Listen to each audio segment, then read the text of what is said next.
Baik, dengan potensi dan unjuran sektor pelancongan Islam yang memberangsangkan ketika ini, ia telah menjadi sasaran dan aspirasi Kementerian Pelancongan dan Kebudayaan untuk mengembangkan sektor berkenaan di negara ini ke peringkat antarabangsa, seterusnya merealisasikan Malaysia sebagai destinasi pilihan mereka. Dan untuk membincangkan lebih lanjut mengenai sasaran berkenaan dan apa yang telah dicapai dalam sektor pelancongan Islam ini, seperti yang kami janjikan di awal tadi, kami bawakan ke studio hari ini Ketua Pengarah Pusat Pelancongan Islam ataupun ITC, Encik Zulkifli Mat Said. Dan selamat datang Encik Zulkifli. Kita terus saja, apakah dimensi ataupun definisi pelancongan Islam itu sudah pun meluas? Kalau ikutkan secara tradisinya, mungkin kefahaman kita buat umrah ataupun pergi haji itu pelancongan Islam. Tapi sekarang ni saya difahamkan dimensinya sudah pun berkembang dan definisinya mungkin berlainan. Mungkin boleh jelaskan?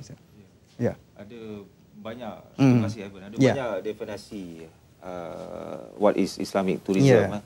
Tapi apa yang kita gunakan di ITC ialah suatu penggembaraan bagi mengikuti satu aktiviti atau acara kepada destinasi pelancongan yang lain berlandaskan ajaran Islam lah. So dalam erti kata kita pergi melawat suatu tempat tu, sama ada untuk tujuan beriadah, melancong ataupun menghadiri satu conference dan sebagainya, dengan niat yang baik lah. Dan bukannya dengan niat untuk melakukan sesuatu yang tidak baik. Dan mengikut ajaran Islam itu untuk melihat keindahan bumi ini, kekuasaan Tuhan Allah Subhanahu Wa Taala yang menjadikan alam ini yang kita tinggal sekarang inilah. Jadi itulah definisi yang kita amalkan sekarang di ITC inilah. Ya, sangat meluas, mungkin merangkumi budaya, cara hidup, lokasi, produk, infrastruktur, kegiatan, aktiviti, dan yang penting juga makanan. Betul. Yang kata orang mengikut konsep cuti halal ataupun berlandaskan prinsip syariah itu. Dan apa yang boleh ditawarkan di Malaysia kepada pelancong-pelancong dari luar untuk percutian Islam ini di Malaysia? Okey, salah satu antara faktor-faktor yang utamalah yang mendorong ramai pelancong Islam, khususnya dari Timur Tengah, datang ke Malaysia ni. Faktor umum ni boleh kita katakan keadaan politik yang stabil, keamanan yang keamanan yang boleh dijaminkan kepada mereka bila mereka melancong bersia-sia di negara kita ini. Faktor yang menjadi tarikan ialah terdapatnya pelbagai makanan halal di Malaysia ini. Kita lihat bukan saja restoran-restoran yang ada dapur ataupun kitchen yang telah diberi sijil halal di hotel-hotel. Makanan halal ni ada di luar kawasan hotel, seperti makanan segera yang ditawarkan oleh seperti jenama antarabangsa McDonald, Burger King, Pizza Hut, Kentucky, Nando's, Subway dan sebagainya. Jadi pelancong ini datang, mereka yakin, mereka confident, mereka boleh berjalan di Malaysia tanpa was-was mendapat makanan halal. Dan juga kemudahan mereka untuk mengerjakan religious obligation mereka lah, jika mereka nak menunaikan sembahyang contohnya. Tempat-tempat awam di Malaysia ni seperti di shopping center, shopping complex, kalau pergi ke hospital swasta pun untuk medical tourist dan sebagainya. Dan juga di airport, KLIA 2, airport-airport kita ada kemudahan surau, tempat mengambil air semayang dan sebagainya. Di kawasan R&R, highway. Dan mereka lihat satu lagi ialah Malaysia, keadaan di Malaysia ni sebagai sebuah negara Islam tidak ada mengamalkan ekstremisme. Kesederhanaan, moderation. Itu satu yang agak penting. Kerana jika kita lihat di media-media ni sekarang ni, bila kita nampak paparan di kaca TV, khususnya di negara Islam, di Timur Tengah, banyak berlaku kekecohan. Jadi ini tidak mendatangkan satu imej yang baik. Jadi pelancong Islam khususnya, dari Timur Tengah khususnya lah, yang datang ke Malaysia ini, Mereka lihat moderation di sini. Umat Islam di sini mengamalkan agama Islam dengan kesederhanaan. Ya, mereka ada persepsi positif terhadap Malaysia. Dan sebut mengenai Timur Tengah tadi, kebanyakan sumber pelancong kita adalah dari negara-negara di Timur Tengah. Tapi sebenarnya penduduk Islam di seluruh dunia tersebar di mungkin 120 negara seluruh dunia. Betul. Dan pada 2013, 23% populasi dunia adalah Muslim ataupun Islam. Dan angka itu akan meningkat mungkin 26% dalam tempoh 15 tahun lagi. Jadi apa persaingan kita kalau di Asia Pasifik ataupun dengan negara-negara serantau yang juga menawarkan produk pelancongan Islam ini? Apa kelebihan dan apakah elemen persaingan yang mungkin wujud yang perlu diatasi oleh ITC? In fact sekarang ni Ivan, kalau kita lihat negara bukan Islam seperti Jepun, Korea, Taiwan dan juga Australia dah mula nak menawarkan negara mereka sebagai destinasi yang juga Muslim friendly. Dan mereka telah mula mengambil beberapa langkah inisiatif seperti mengadakan tempat semayang di airport mereka, umpamanya di Kansai Airport di Jepun. Australia dah ada mula Muslim tour package di Gold Coast. Dan juga Filipina baru-baru ini, negara jiran kita di antau ASEAN ni, ada meminta pihak kami ITC untuk menjadi selaku juru perunding untuk mereka memposisikan Filipina ni untuk menerima pelancong-pelancong Islam. Sebab mereka lihat Malaysia sebagai model leader dalam Islamic tourism ni yang berjaya. Dan dalam akhbar pun telah dimaklumkan Malaysia 4 tahun berturut-turut oleh satu agensi yang berpengkalan di Singapura, Crescent Rating, yang membuat online survey among Muslim travellers, telah meletakkan Malaysia sebagai the most friendly most Muslim friendly destination 4 tahun berturut-turut. Jadi saingan saya rasa makin naik, makin meningkat. Jadi pemain-pemain industri di Malaysia ni, khususnya dalam industri pelancongan, kena mula take stock lah apa yang saingan yang ada sekarang ini, dan mula menawarkan package yang mungkin ada agak unik sikit.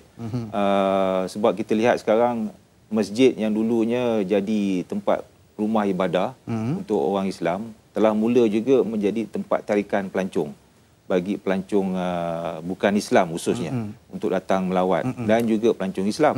Tapi pelancong bukan Islam ni, mereka nak melihat bagaimana masyarakat Islam di Malaysia ni mengamalkan agama mereka Islam di sini.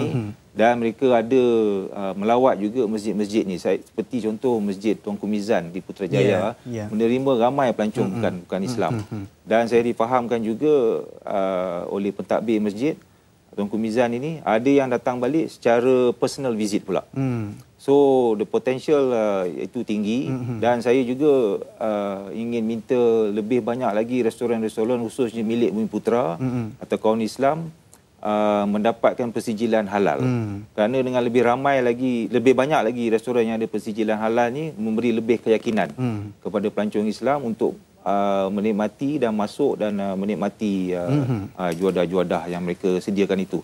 Tapi dalam masa sama, Ivan, restoran halal ni saya ingin minta di sini pemilik utamakan kebersihan. Ini satu universal value kita, universal value yang perlu kita tonjolkan. Kebersihan, baik dari dapur, sediakan makanan, sampailah ke menyajikan kepada customer. Dan saya tertarik mengenai pelancongan Islam bukanlah eksklusif kepada orang Islam saja, tetapi bukan Islam juga boleh ataupun tertarik dengan pelancongan Islam seperti yang disebutkan tadi, contohnya Masjid Tuanku Mizan di Putrajaya. Kan mungkin bagi saya, kalau yang bukan Islam, saya melawat ke masjid itu, saya perlu hormati budaya Islam atau sebagainya. Tapi apa yang menarik kunjungan saya ke situ mungkin dari segi keseniannya, dari segi itu. Dan jadi sekarang ni pemain-pemain industri perlu fikirkan juga, bukan saja ditumpukan kepada potensi untuk menarik pelancong Islam, tapi bukan Islam juga. Apa yang boleh ditawarkan mereka, terutamanya sekali untuk melangkah ke, kita kata, konsep pelancongan moden sekarang ni? Mungkin macam hotel-hotel yang ada di Malaysia ni, kita tak berapa banyaklah hotel-hotel yang boleh dikatakan syariah compliant lah. Tetapi ada juga di Klang Valley ni yang mengamalkan syariah compliant hotel di mana tiada diservekan alkohol langsung. Ada tingkat yang mana berasingan untuk lelaki, pelancong Islam lelaki dan perempuan. Dan ada juga saya dimaklumkan oleh pengurus-pengurus hotel ni, apabila mereka tukar konsep mereka daripada hotel konvensional ke hotel syariah compliant ni, mereka ingat cuma pelancong Islam saja yang mungkin datang. Tapi ada juga ramai pelancong bukan Islam, termasuk daripada barat juga yang datang. Kerana mereka tertarik dengan konsep alcohol free ni. Jadi mereka datang berkeluarga dan mereka dari negara barat telah lihat bagaimana contohnya alkohol ni boleh mengakibatkan pergaulan, behavior yang tidak baik. Dan mereka datang untuk sanggup tinggal di hotel yang fully syariah compliant ini. Dan tak ada isu untuk makan makanan yang disediakan secara halal. Dan begitu juga travel agent, tour operator, pemandu pelancong sebagai pemain industri yang utama dalam industri ini, mereka juga boleh mula mengubah pakej mereka untuk membawa selain daripada produk-produk pelancongan yang umum, membawa melihat produk-produk yang lain seperti muzium kesenian Islam, masjid-masjid di kawasan mereka yang ada unsur-unsur keunikan seperti reka bentuk, ciri-ciri sejarah, warisan, contoh Masjid Kapitan Kling di Pulau Pinang, Masjid Ubudiah, Kuala Kangsar, Masjid Tengkerah di Melaka, Masjid Cina di Perak, Ipoh. Jadi pelancong yang bukan Islam ni dapat melihat bahawa penduduk Islam di sini, mulanya Islam di Malaysia ini, dan juga ada juga penduduk Islam, penduduk bukan Islam di Malaysia ini yang memeluk agama Islam dan ada persatuannya sendiri dan juga diberi beberapa kemudahan oleh kerajaan dalam masa yang sama. Dan sebut mengenai hotel itu tadi, sudah berapa banyak yang sudah pun memulakan inisiatif itu? Boleh tertumpu di Lembah Kelang di Lembah Kelang kebanyakannya. Boleh saya namakan di sini seperti kumpulan hotel di Palma, milik PKNS, Grand Blue Wave Hotel di Shah Alam, PNB Derby Park di Kuala Lumpur, antaranya lah. Dan saya rasa ada lain jugalah yang mula nak mengamalkan syariah compliant ni lah. Jadi ITC hotel boleh membantu ke arah itu? Ya, memang kami in contact dengan persatuan pemilik hotel dan juga persatuan hotel, dan hopefully by the end of the year ni kita bersama dengan pihak SIRIM dan Universiti Islam Antarabangsa, pihak INHAD di Universiti Islam Antarabangsa akan mengeluarkan Muslim Friendly Hospitality Standard di dalam segmen penginapan, travel agency dan juga pemandu pelancong. Jadi bila keluar standard ni nanti akan menjadi panduan lah untuk pihak-pihak yang terlibat dalam 3 segmen ni nanti untuk mengamalkan Islamic Tourism Syariah Compliant mereka ini. Jadi kita nak tahu juga sasaran yang akan ditetapkan oleh ITC untuk tempoh masa akan datang ini. Tapi sebelum itu kita nak dengarkan dulu apa kata pelancong-pelancong yang sempat kami temui di sekitar Ibu Negara pagi tadi. Kita dengarkan apakah persepsi mereka terhadap pelancongan Islam di Malaysia. Very good. We're very impressed with what we see. The Islamic Museum. I'm very interested in Islamic arts and architecture. What I'm really interested in is all the beautiful Islamic architecture, which I didn't know there were so many beautiful buildings around. Very artistic, I don't know, it's very unique to Malaysia. There's no one else in the world can build such buildings. I think it's defined Malaysia. I actually really like the buildings and architectures here. It's kind of mixed between Islamic architecture and also many like ethnicity building, like Chinese buildings or Indian buildings, and I think it's like perfectly mixed well. But for me, the food, the architecture, the places I can visit it's wonderful. It's a lovely place to live. First time being Muslim country. But I think about Muslim country is peaceful, and then people smile. That's why I feel some comfortable in Malaysia.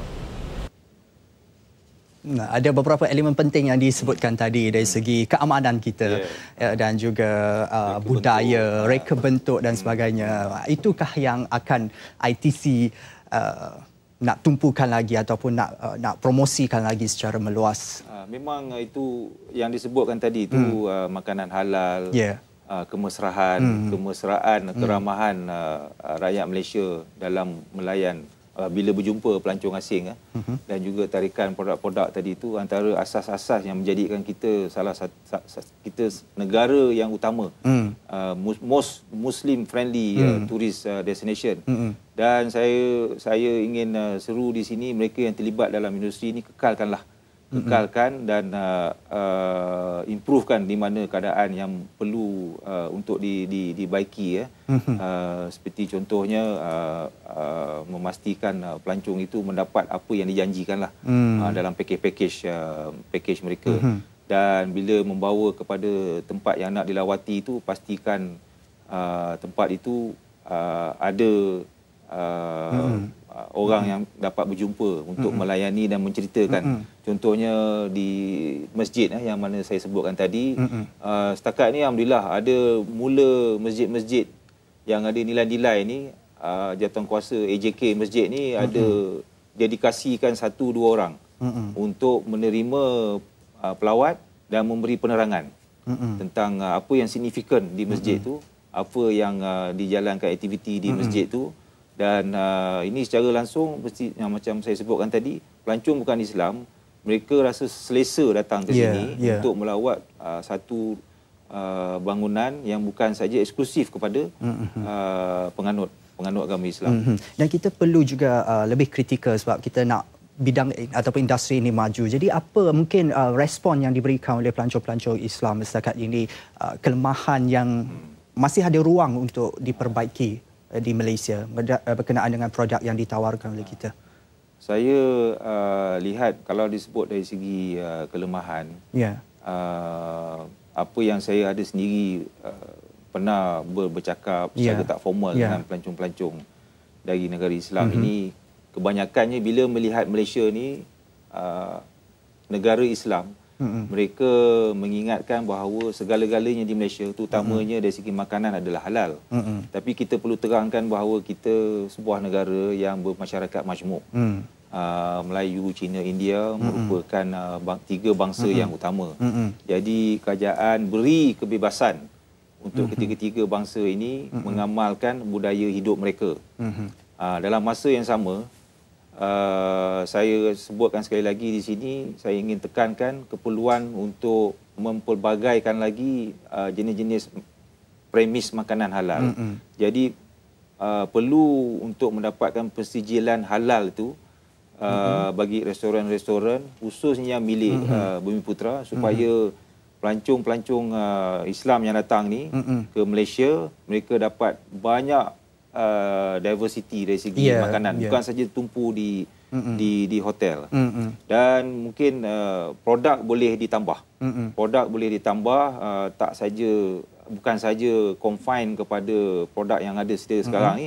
Mungkin di masa akan datang insya-Allah kita boleh lihat satu Muslim village, Muslim team village yang merangkumi semua elemen-elemen Islamic tourism ini tadi. Pastinya itu harapan sempena dengan Tahun Melawat Malaysia 2014 juga TMM. Setakat ini sudah memasuki separuh kedua ini, jadi sasaran oleh ITC setakat ini. Bagaimana separuh pertama, memuaskan?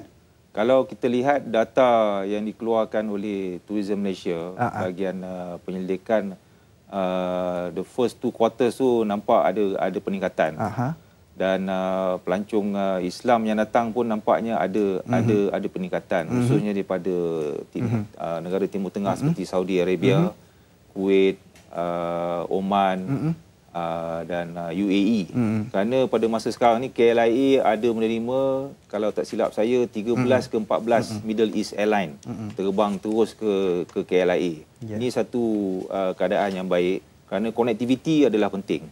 Dan saya yakin sasaran 28 juta tahun ini insya-Allah dapat ditemui dan kita menyasarkan dalam lingkungan 6 juta pelancong beragama Islam untuk datang ke Malaysia sempena Tahun Baru Malaysia ini. Saya rasa itu angka yang cukup optimis. Terima kasih Encik Zulkifli Muhammad Said, Ketua Pengarah Pusat Pelancongan Islam ataupun ITC kerana sudi bersama dengan Nasional.